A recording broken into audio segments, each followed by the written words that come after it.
नमस्ते दोस्तों, कैसे हो आप। मेरे YouTube चैनल में आप सबका स्वागत है। हिंदू धर्म में ब्रह्मांड की अवधारणा केवल उस भौतिक क्षेत्र तक सीमित नहीं है जिसे हम देख और अनुभव कर सकते हैं। ऐसा माना जाता है कि कई अन्य क्षेत्र हैं जिन्हें लोक के रूप में जाना जाता है, जो हमारी धारणा से परे मौजूद हैं। हिंदू धर्म में 14 लोकों की अवधारणा ब्रह्मांड में अस्तित्व के विभिन्न क्षेत्रों या विमानों का वर्णन करती है, प्रत्येक अपनी अनूठी विशेषताओं और निवासियों के साथ। कहा जाता है कि हिंदू धर्म में 14 लोक हैं, जिनमें से प्रत्येक के अपने अद्वितीय गुण और निवासी हैं। इस लेख में हम इन लोकों के बारे में विस्तार से जानेंगे। हिंदू पौराणिक कथाओं के अनुसार इन 14 लोकों को एक पदानुक्रमित क्रम में व्यवस्थित किया गया है, जिसमें प्रत्येक क्षेत्र पृथ्वी से अलग दूरी पर स्थित है। अगर आपने मेरे YouTube चैनल को सब्सक्राइब नहीं किया है तो सब्सक्राइब करें और बेल बटन दबाएं। भूलोक वह भौतिक क्षेत्र है जिसमें हम निवास करते हैं। इसे भूलोक के नाम से भी जाना जाता है और इसे मनुष्यों और अन्य जीवित प्राणियों का क्षेत्र कहा जाता है। भूवरलोक, यह क्षेत्र भूलोक के ऊपर स्थित है और माना जाता है कि यह पृथ्वी से लगभग 45,000 किलोमीटर की दूरी पर स्थित है। भूवरलोक मन, बुद्धि और अहंकार जैसे सूक्ष्म तत्वों का क्षेत्र है। इसे सूक्ष्म तल के रूप में भी जाना जाता है और कहा जाता है कि यह आकाशीय प्राणियों द्वारा बसा हुआ है। स्वरलोक, यह क्षेत्र भूवरलोक के ऊपर स्थित है और माना जाता है कि यह पृथ्वी से लगभग 1,00,000 किलोमीटर की दूरी पर स्थित है। स्वरलोक देवी देवताओं का क्षेत्र है। इसे वैदिक देवताओं के स्वर्ग के रूप में भी जाना जाता है और इसे शुद्ध चेतना का क्षेत्र कहा जाता है। महारलोक, यह क्षेत्र स्वारलोक के ऊपर स्थित है और माना जाता है कि यह पृथ्वी से लगभग 2,00,000 किलोमीटर की दूरी पर स्थित है। महारलोक महान संतों और ऋषियों का क्षेत्र है। यह उन लोगों का निवास स्थान कहा जाता है जिन्होंने महान आध्यात्मिक ज्ञान और ज्ञान प्राप्त किया है। जनलोक, यह क्षेत्र महारलोक के ऊपर स्थित है और माना जाता है कि यह पृथ्वी से लगभग 4,00,000 किलोमीटर की दूरी पर स्थित है। जनलोक दिव्य प्राणियों का क्षेत्र है जिसे जन के रूप में जाना जाता है।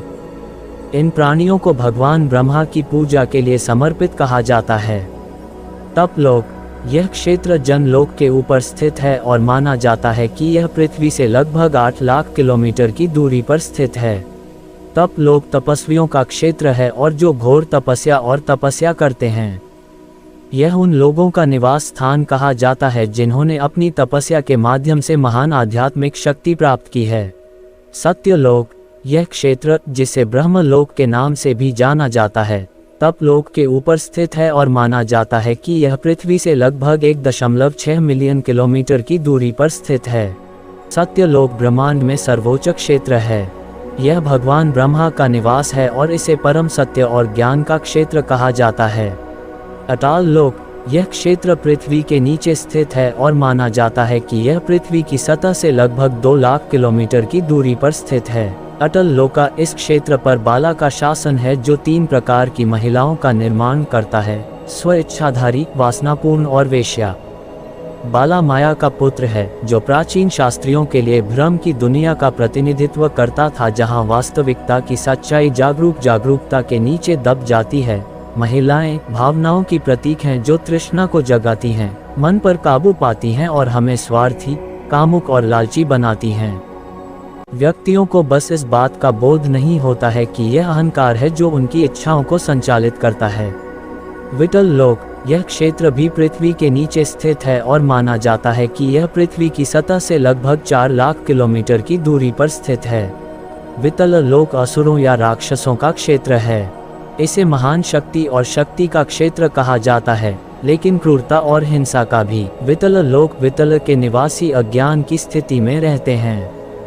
वे आमतौर पर सफल लोग होते हैं, लेकिन आध्यात्मिक विकास के लिए उस हद तक प्रतिरक्षा महसूस करते हैं जिस हद तक वे विश्वास नहीं करते कि यह मौजूद है। हालांकि वे अपनी चेतना में रहने वाले राक्षसों के बारे में जानते हैं, वे उनकी उपेक्षा करते हैं क्योंकि उन्हें लगता है कि वे गलतियां करने के लिए बहुत अच्छे हैं। सुतल लोक, यह क्षेत्र वितल लोक के नीचे स्थित है और माना जाता है कि यह पृथ्वी की सतह से लगभग 6,00,000 किलोमीटर की दूरी पर स्थित है। सुतल लोका, सुतल ग्रह पर असुरों के प्रमुख दयालु राजा बलि महाराज का शासन है। असुर राक्षस हैं जो देवों और देवताओं के खिलाफ लड़ते हैं। इस दायरे में लोग अपनी गलतियों से सीखने में सक्षम होते हैं, इसलिए हम बाली को भगवान विष्णु की कृपा पाते हैं। बाली पश्चिमी परंपराओं में शैतान के समकक्ष है। शैतान या लूसीफर प्रकाश लाने वाला पतित मनुष्य का प्रतिनिधित्व करता है जिसमें कमजोरियां हैं, लेकिन जब भी वे कोई गलती करते हैं तो सुधार करने की प्रतिज्ञा करके उन्हें दूर करने में सक्षम होते हैं। इसे महान सुंदरता और विलासिता का क्षेत्र कहा जाता है, लेकिन गर्व और अहंकार का भी। तलातल लोक, यह क्षेत्र सुतल लोक के नीचे स्थित है और माना जाता है कि यह पृथ्वी की सतह से लगभग 8 लाख किलोमीटर की दूरी पर स्थित है। तलातल लोका, तलातल की दुनिया जादूगरनी माया का क्षेत्र है, जिसका शाब्दिक अर्थ है भ्रम। दायरे के निवासी चेतना की स्थिति में रहते हैं जहां वास्तविकता की सच्चाई छिपी हुई है, क्योंकि यह उनकी समझ के दायरे से बाहर है। जबकि निचली दुनिया के उच्च क्षेत्रों में लोग भ्रम को अनदेखा करना चुनते हैं। जो लोग जागरूकता के तलताल राज्य में रहते हैं, वे व्यक्तिवाद के विचार से इतने जुड़े हुए हैं कि वे मानते हैं कि उनके पास हर अनुभव हर किसी के लिए समान है। नतीजतन वे स्वच्छंद, तर्कशील और जिद्दी हो जाते हैं। महताल लोक, यह क्षेत्र तलतल लोक के नीचे स्थित है और माना जाता है कि यह पृथ्वी की सतह से लगभग 1 मिलियन किलोमीटर की दूरी पर स्थित है। नागु या सर्प प्राणियों का क्षेत्र है। इसे महान धन और शक्ति का क्षेत्र कहा जाता है, लेकिन विश्वासघात और छल का भी। महातल लोका, महताल का पौराणिक क्षेत्र नागु, 7 सिरों वाले नागों का निवास है, जिनमें से कुछ सुंदर राजकुमारियां थीं जो सुंदर पुरुषों का अपहरण करने के लिए भूमिगत से प्रकट होंगी।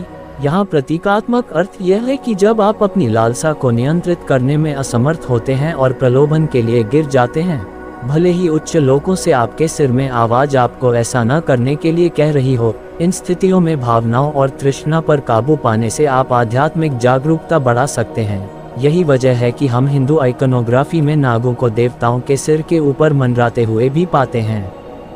कृष्ण के जन्म की कहानी, जिसमें एक सांप बारिश से बच्चे की रक्षा करता है, हमें अंतर्दृष्टि देता है। नागों को प्रकट करना हमारी भावनाओं के बारे में जागरूक होने और उन पर काबू पाने का एक तरीका है। रसातल लोक, यह क्षेत्र महातल लोक के नीचे स्थित है और माना जाता है कि यह पृथ्वी की सतह से लगभग 1.2 मिलियन किलोमीटर की दूरी पर स्थित है। रसातल लोक राक्षसों के रूप में जाने जाने वाले राक्षसों का क्षेत्र है। इसे घोर अंधकार और बुराई का क्षेत्र कहा जाता है, जहां राक्षस अपनी प्रजा पर लोहे की मुट्ठी से शासन करते हैं। इसे महान शक्ति और शक्ति का क्षेत्र कहा जाता है, लेकिन हिंसा और अराजकता का भी। रसातल लोका, क्रूर राक्षस रासताल के दायरे पर शासन करते हैं और देवताओं के साथ सीधे संघर्ष में हैं। यह चेतना की एक अवस्था है जिसमें व्यक्तियों का अपने कार्यों पर बहुत कम या कोई नियंत्रण नहीं होता है और वे वही करते हैं जो वे चाहते हैं, चाहे वह सही हो या गलत।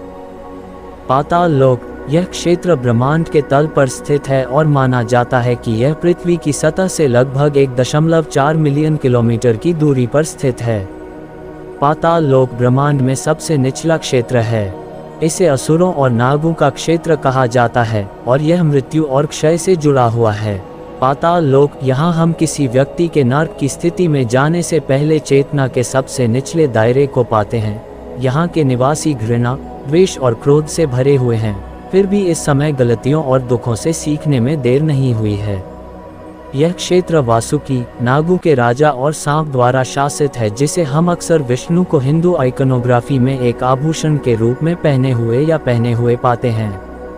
यह छवि दर्शाती है कि कैसे विष्णु का अपनी भावनाओं, इच्छाओं और भौतिक संसार से जुड़ाव पर पूर्ण नियंत्रण है। वासुकी ने अपने सिर पर जो गहना पहन रखा है, उससे पता चलता है कि अगर हम वासुकी के ज्ञान के बारे में जागरूक होना चुनते हैं तो हम अभी भी प्रबुद्ध प्राणी बन सकते हैं। आत्मनिरीक्षण के माध्यम से हम भौतिक दुनिया को पार करने और अपनी कमजोरियों को दूर करने में सक्षम होते हैं। अंत में, हिंदू धर्म के 14 लोक ब्रह्मांड की विशालता और जटिलता का प्रतिनिधित्व करते हैं, जैसा कि प्राचीन वैदिक ऋषियों ने माना था। कहा जाता है कि प्रत्येक लोक है। ये था 14 लोकों के बारे में अद्भुत जानकारी। अगर आपको मेरे वीडियो पसंद आया तो लाइक, शेयर, सब्सक्राइब करें। धन्यवाद।